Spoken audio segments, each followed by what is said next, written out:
Hello everyone, this is Neil from Edureka and welcome to this session on understanding Bitcoin and blockchain. Now, unless you've been living under a rock, I'm quite sure you must have heard about the ongoing buzz about Bitcoins and blockchain. Even people who haven't heard about cryptocurrency before today are quite interested to know about Bitcoins. Well, this concern is definitely genuine because the value of Bitcoin has had an astonishing growth of over 700% in just the last year. Now, moving on with respect to today's session, we'll begin by first understanding what is Bitcoin as well as how does a Bitcoin transaction take place. Then we'll talk about the core technology that helps us perform Bitcoin transaction, which is the blockchain technology. Once you've understood this, we'll talk about the various features of blockchain which makes it a revolutionary technology which can be used across different domains apart from the banking or transaction domain. Finally, at the last part of this session, we'll also be looking at a Bitcoin transaction demo wherein I'll help you understand how you can buy Bitcoins through the ZebPay application as well as perform your first transaction. Now, this is a fundamental session, so it would be for a short duration. So I hope you guys are quite excited with respect to today's session. Moving on to the first topic of today's session, that is what is Bitcoin. Now, Bitcoin was the first cryptocurrency introduced by Satoshi Nakamoto in 2009. Now, the idea originally came from a white paper published by Satoshi Nakamoto with the name Bitcoin, a peer-to-peer electronic cash system. Now, this is the paper as such. This talks about how a cryptocurrency can be used and how it can revolutionize the present system. Now, this came at a time when the current financial system that was back in 2008 was facing the financial crisis. So this became a key idea as to avoid how this financial crisis can be avoided in future and can change the current existing system as a whole. Now, apart from being the first cryptocurrency, it is also a digital currency. That is, it exists electronically as such. Now, there may be concerns if our money exists on the digital platform. So to avoid any misuse, we use various cryptographic as well as mathematical algorithms which ensure that the creation as well as management of Bitcoins are completely secure as well as non-manipulative. Now, using these techniques, we can ensure that no person can create fake Bitcoins. Now, we've all seen the issue of fake currency notes in our system. So these techniques ensure that no fake Bitcoins are introduced as part of the system. Now, one thing that you need to be aware of is that while introducing the Bitcoin system, it was said that the Bitcoin limit, that is, there can only be 21 million Bitcoins globally. Now, don't worry because there can be only 20 million Bitcoins, because you can own the smallest Bitcoin, which is 100 millionth of a Bitcoin known as a Satoshi, and still be part of the Bitcoin system. Now, you may be wondering, it's a digital currency, where is it going to be stored? Similar to how you store your money in your Paytm or your PayPal wallet, this can also be stored in a Bitcoin wallet. Now, this wallet can either be present on your phone, it could be present on your system, it could be present online, or even on a hardware device as such for your convenience accordingly. Now, the system or the ledger wherein all the transactions that are added with respect to the Bitcoin is known as the blockchain system. This is an electronically distributed ledger system that is distributed across the globe. Now, before we go into the blockchain system and talk more about it, let's first try to understand how a Bitcoin transaction takes place. To give you a better understanding of how a Bitcoin transaction takes place, let's take an example here. Here we have 7 people: Thomas, Lily, James, Matthew, Mary, Adam, and John. They're all part of a peer-to-peer network where each of them are connected to each other. Now here, Thomas wants to send 500 Bitcoins to Matthew. So what he needs to do is that this transaction needs to be initiated. So he would send a signal that I want to send Matthew 500 Bitcoins. So what happens is, special nodes or miners as such, these are people who verify all these transactions. They get the signal that Thomas wants to send 500 Bitcoins to Matthew. So they immediately begin validating this transaction. They begin to check if Thomas has sufficient balance and is it Matthew that he wants to send this. They want to check if this is not a false transaction as such. Now, if this transaction is a valid transaction, it needs to be stored somewhere, and that place is known as a block. A block basically is a collection of different transactions that are verified as such. Now, at the same time, you have a competition between John and Adam as to who will create the first block with Thomas's transaction. Once either of them have verified this transaction, they're going to suggest to everyone else as part of the network that this is a valid transaction and the amount can get deducted from Thomas's account and can be sent to Matthew's account. Now, you may be wondering, why would John actually spend time as well as Adam waste their resource in verifying these transactions? That's where the blockchain system or the Bitcoin system surprises you. For a block that is going to be created by either John or Adam or any miner, the system in itself gives them a reward of 12.5 Bitcoins. Now, this is an incentive which the system gives the miner for creating the new block. Quite surprising, right? Definitely. Now, what you need to understand is that for all the effort that these people put, this is basically how the system pays back. But you also need to be aware that this is exactly how a new Bitcoin gets created. So in case if you're wondering how Bitcoins are getting created, this is the only way. Unless and until a miner completes a block, the new Bitcoins would not get created. As of now, of the 21 million Bitcoins, we have created close to 16.5 million Bitcoins as a whole. Now, I hope with this explanation, you've got a simple understanding of how a Bitcoin transaction actually takes place.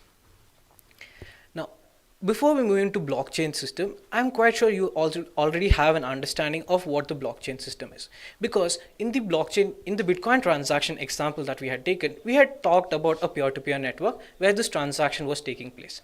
That's exactly what blockchain is. It's a technology which revolutionized the Bitcoin system. It became a platform where people could trade as well as buy and sell Bitcoins as per their requirements. Now, as we had mentioned earlier, a block basically contains all the transactions that have been verified and validated in that time span. Now, once you've completed this block, you begin the process on the next block and you keep going on so forth. All these blocks are connected to each other and so forth comes the name blockchain. Now, the blockchain technology is not something that is restricted only to transaction management or the banking domain as such. Now, how you're storing transaction details, you can use it to store any other kind of details as per your requirement, and this is one of the key factors which has led to the growth of blockchain technology being used across different domains. I hope you've understood how effective blockchain technology is. Moving forward, let's talk about the various features of blockchain. Why does it stand out with respect to all the other technologies in the market? Now, if any technology is coming into the picture, the first thing that we are concerned about is the security. Blockchain technology uses an SHA-256 encryption algorithm. Now, here what happens is you're using a hash algorithm. So what you need to understand is that once you've given an input, you generate a hash output. But from the output, you cannot regenerate the input. That is, it's a unidirectional process. So even if you have the output, you cannot determine what the input is. And this encryption algorithm is so complex that even if you make a slight change with respect to the input, the output completely changes. So let's take an example. Let's say I'm going to encrypt I love blockchain through the hash algorithm. It's going to give me a corresponding hash value. Same input, I'm just going to add an exclamation mark and pass it through the encryption algorithm. But the output that gets generated is totally different. If I look at both the outputs, I would not be able to identify that it's the same input just with an addition of an exclamation mark. So I hope this gives you a simple understanding of how the hashing algorithm works. Then comes the distributed public ledger. Now, as I had mentioned earlier, all the transactions that you would be performing using Bitcoins is going to be stored on the blockchain system. So therein you have a ledger. But this ledger is not a centralized ledger like how you have in banks. This ledger is completely distributed, and anyone who becomes part of this blockchain network can get access to the Bitcoin transaction details as well as the blockchain ledger as whole. So everyone who becomes a part of it gets their own unique copy of their blockchain ledger. But you don't need to be concerned because this ledger is available to anyone. The details with respect to the transaction that are present in this ledger are completely secure. They are encrypted as well as they are passed through the hash encryption. Now, one thing you need to notice is that the user details are not specified as part of this. Only the transaction ID is present in the ledger. So this in turn also provides the anonymity to the user, as well as you're not completely aware who holds how much Bitcoins, and this makes the system completely decentralized as well as open. Although it gives you a complete open idea of how much is being used in the system, it is really helpful to come across with respect to the other domains that are present. Now we've also talked about the third point, wherein the the blockchain system, that is, it rewards you for creating the new block, that is, the incentives that you get. Now 12.5 bitcoins is the present rate as such. This would keep varying as such. Now don't think just because you can create a block you get this reward, because it's not as simple as you think. There are two parts to this. You need to verify all the transactions that are present, as well as you need to identify a mathematical value. Now, I'm not going to talk about the mathematical value here. We'll be talking about that ahead. Okay. So what you need to do is that you need to create a block in a fixed time frame, because the present time frame is 10 minutes for creating a block. So unless and until you cannot create the block in that time, you cannot get the reward. At the same time, you're competing with all the miners who are present across the globe. So it basically is a race against time. The final key point which makes the blockchain feature quite popular is the proof of work. Remember the mathematical solution I was talking to you about? This basically is what a miner needs to compute. Apart from verifying and validating all the transactions that he has, he needs to identify this mathematical solution. You may be thinking, okay, it's a mathematical solution. I can run it on my computer and find out. It's not that easy. There's always a fixed value that is set for every block that is going to be created. Let's say you're going to create the next block, which is 500th block as part of the blockchain system. So there's going to be a specific value that you need to identify with respect to the specific block. But what you need to do is that you need to guess this mathematical value. It's just a hit and run method.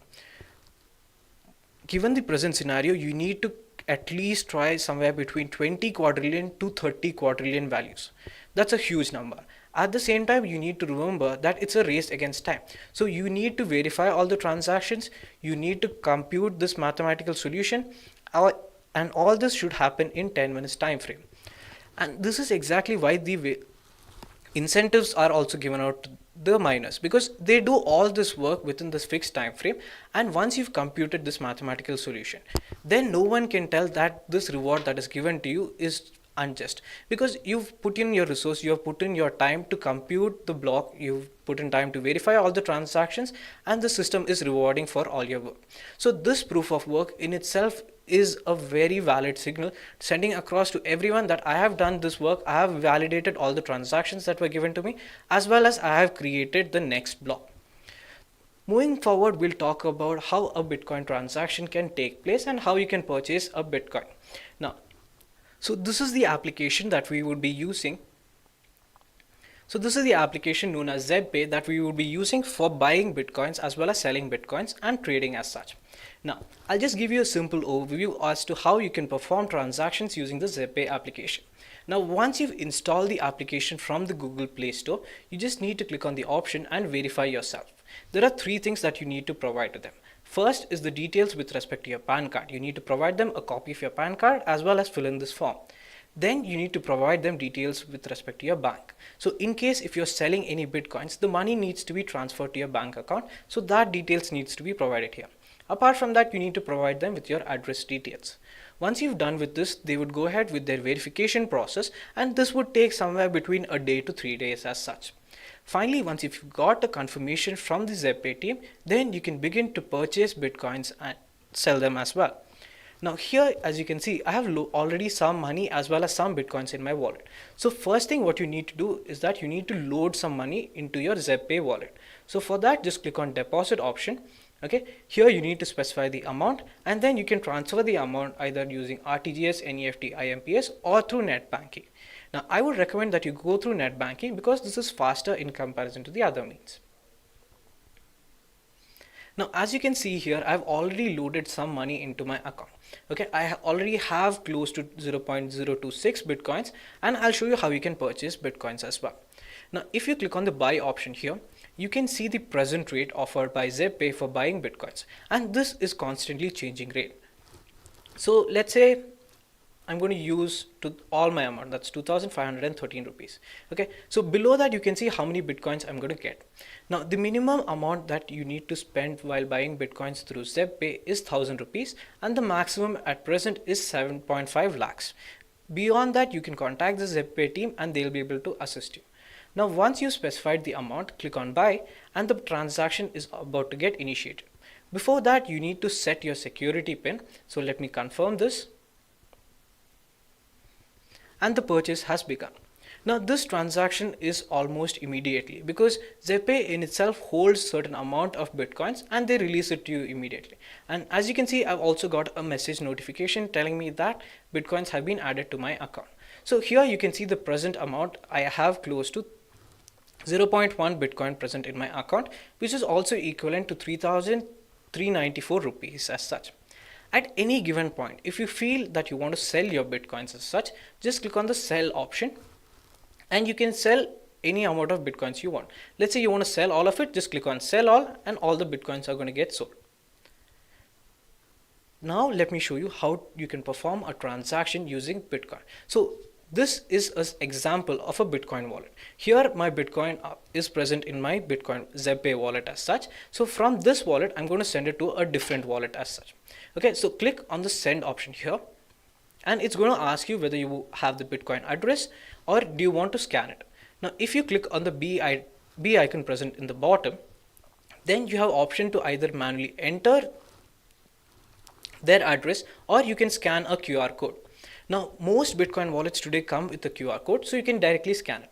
In my case, I already have my address, so I'm going to paste it here. So I'll just set it a name as Bitcoin demo.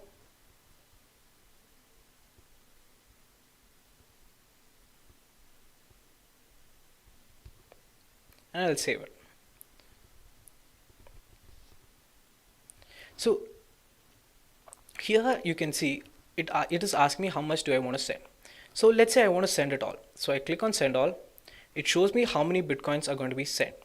But if you see just below that, there's an option known as Bitcoin network fees. So if you click on that, you can see the fees with respect to the amount that you're sending.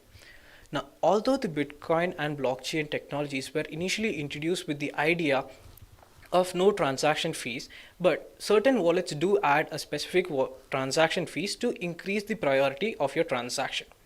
Now here, once I click on send, the transaction is going to get initiated.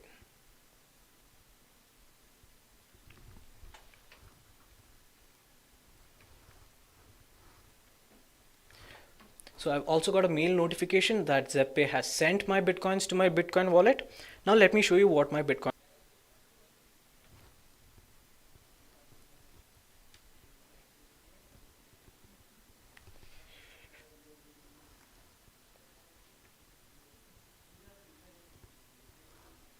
Now, while I'm waiting for this, let me just also show you another feature of the blockchain wallet. Let's say you've sent a transaction or you've received an amount from someone and you want to verify or you want to check the status of it. Okay, so seems like I've already received my bitcoins. Okay, so let's say for any transactions, if you want to check the status, okay, so once you click on the transaction, you get the details. So here you can see the transaction has been confirmed. This was a transaction that I had performed earlier today. Okay, so to see more status with respect to your transaction, just click on this option and you're redirected to blockchain.info. Here you can see the details of the transaction that I have mentioned. This is the address that is my blockchain wallet address, and this is sent to my Bitcoin wallet address. Okay, so this is a different account that I'm setting it to. So you can see the details with respect to this, and this can be viewed for any transactions. This is open to anyone who's part of the blockchain. So any transaction that you want to verify or validate can be seen on the blockchain.info website as such. Okay, so here you can see apart from getting confirmation, it also says pending 3 confirmations. This basically is to ensure that this transaction as such is not a false transaction. So there's a certain delay with respect to this. Although the amount is credited into my account, I cannot use it right now. Okay, so with that we come to an end of today's demo session. I hope you at least have understood how you can purchase bitcoins and how you can perform a transaction. Now 𝐵Pay is not the only means for you to buy bitcoins. There are multiple ways, so I would recommend that you explore them all out. So with this we come to a conclusion of today's session. Hope you had a great learning experience. Thank you.